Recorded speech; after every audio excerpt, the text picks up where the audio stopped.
ये सच नहीं हो सकता। मैंने उसे अपनी आँखों से देखा, लेकिन वो वो तो रात का सन्नाटा था।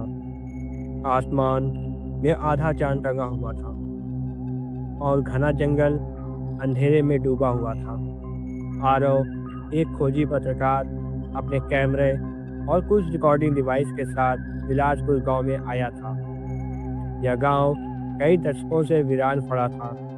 लोग कहते थे कि यहाँ कुछ ऐसा था जो इंसानों को छलने में माहिर था। आरव को इस कहानी की सच्चाई का पता लगाना था।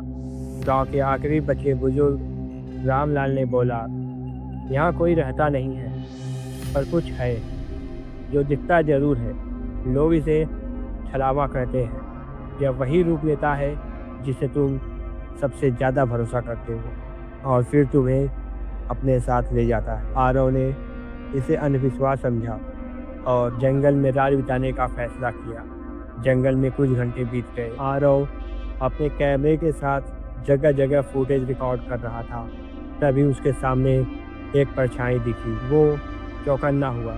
कौन है वहाँ? परछाई धीरे धीरे आगे बढ़ी और जैसे ही रोशनी पड़ी, वो उसका अपना चेहरा था।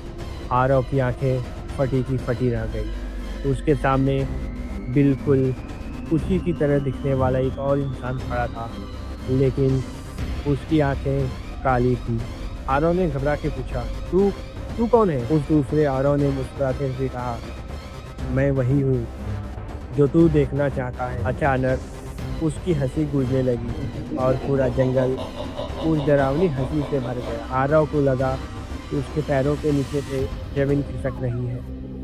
आरव जान बचाकर भागा, पर हर दिशा में उसे वही चेहरा दिखाई दे रहा था। कई आरव, हजारों आंखें और हर कोई एक ही बात कर रहा था, मैं वही हूँ जो तू देखना चाहता है।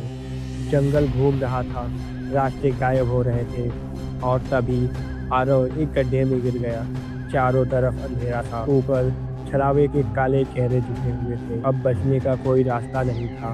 तभी एक घंटी बजी, एक हल्की रोशनी आई और उसके साथ रामलाल की आवाज़ सुनाई दी, ओम नमः शिवाय, ओम नमः शिवाय, ओम नमः शिवाय। जैसे ही यह मंत्र गूंजा, छलावे की आंखें निकलने लगी, उसका चेहरा पिघलने लगा और एक के बाद एक राख में बदलते चले गए। आरव की आंखों के सामने अंधेरा छा गया। आरव की आंख खुली तो वह गांव के मंदिर में था। रामलाल उसके पास बैठे थे। बेटा, तू बच गया। जंगल की आत्माएं तुझे निगलने ही वाली थी, लेकिन तेरी आत्मा में शक्ति थी। जब तक मन साफ होता है, छलावा कुछ नहीं बिगाड़ सकता। आरव ने थरथराते हुए कैमरा देखा। स्क्रीन पर कुछ रिकॉर्ड हुआ था। आखिरी फ्रेम में एक आकृति थी, उसका ही दूसरा चेहरा, काले गहरी आंखों वाला, जो अब मुस्कुरा रहा था।